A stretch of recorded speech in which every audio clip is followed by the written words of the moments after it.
This is a network. What sort of network is it? Well, honestly, I don't even remember, but it makes little difference because networks share similar structures and capabilities and ways of operating. And I want to talk about networks, and I want to talk about how they form, what some of the implications are, and why it makes a difference. Networks begin, in this sort of pre-networks, networks, as nodes, unconnected entities. For humankind, we began in bands, about 40 people who were isolated, 40 because they want to overhunt or overfish the local area. But without communications, they didn't talk, they didn't meet. There was nothing to talk about. When communications did evolve, we got hierarchies because knowledge is power. It could be concentrated in certain sort of supernodes. And this was the age of kingdoms and czars, and in computing of client-server networks. And we see this pattern again and again and again. But, networks want to continue to grow, to interconnect. And it's because things are more valuable as they grow. In fact, the value grows exponentially. One person joins a network of thousands, and there's a tremendous power boost. So we're all headed toward an end state where everything is connected to everything else in government and other things. That's democracy. It's the flattening of hierarchies. It's we're all in it together. In the land of computing, it's the internet. Now, we're not there yet. Right now, we're in a transition stage, and power is being distributed. Things are a little uncomfortable because people are clinging to hierarchies, think, we're the world's going down a toilet. And people who are in favor of the Democrat flattened organization can't get it soon enough. But actually, we're going to be living with a little bit of each for a while. What kind of network is this? This is not a network at all. It's a little joke on you. It's a Jackson Pollock painting. But, a lot of people don't want to see networks. I speak with organizations. They are quite content with the way that they've operated for years. They have silos, if you will. There's somebody at the top. It's comfortable. But you can't stay this way.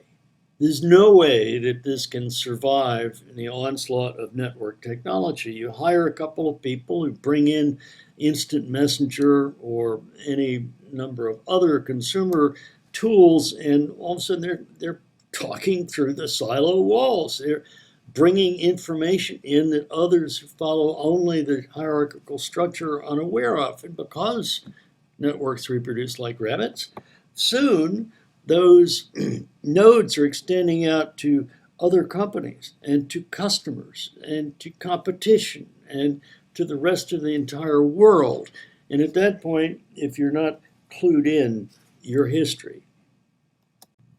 This is the internet. We know it well. And in fact, probably most people see this screen most frequently.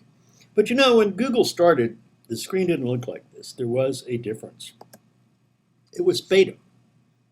Now, why, you wonder, was beta the term that Google used for years when their beta software worked better than version 3 of some big company's proprietary releases that came out, and they were, had been out for years.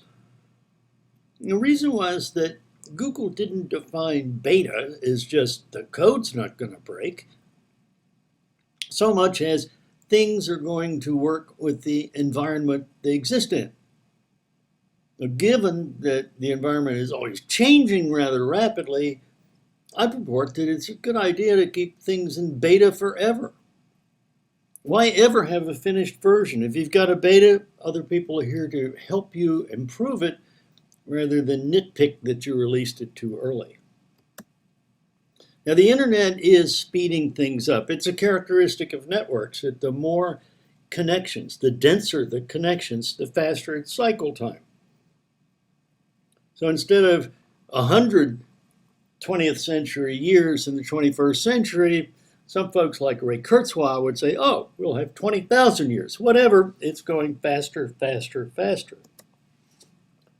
this more information. But it's not just that we're ginning out more information faster, it's that our interests are broadening. If you can shoot through the walls of silos, you've got to know what's happening over in that silo and the other silo and whatever, rather than just be in your own cocoon. Volatility is also rising. The swings, the differences are much bigger. So you have what in the old days would have been meltdowns and blow the top off. And these are becoming increasingly frequent, and it's because everything's interdependent. Everything is connected to everything else. A butterfly flaps its wings in Brazil, and it leads to a tornado in Texas. Business has migrated heavily to services, and this is a worldwide phenomenon. And I think of services as being sort of an aspect of making the connections more important than the nodes. And the same is true for the migration of value to intangibles. If you look 25 years ago, less than a third of the value of American corporations was intangible. Now it is more than 80%. Openness is facilitated by good connections. I think of WordPress or Firefox as being best of breed without question. They evolve with their users, because of their users, and it's a stronger model and a lesson for businesses that do not have things that are open than what we've seen before. I ask corporations whether it's easy inside to set up a blog or a wiki. And setting up a blog or a wiki is, of course, easy, but is it within policy? Do you get any flack for doing it? Because if you do, you have to wonder if you're taking advantage of the capabilities of the net. And then I ask, are your people learning and growing fast enough to keep up with this future? And this is why this is important. By God, the most I've ever had is 1 out of 4 say, oh yeah, we're going to be okay, and they may have been kidding themselves. If people don't jump on board with networks right away, they're going to be history. I've got a lot more information on this at jcross.com, or talk to your neighbors. It's the common thing.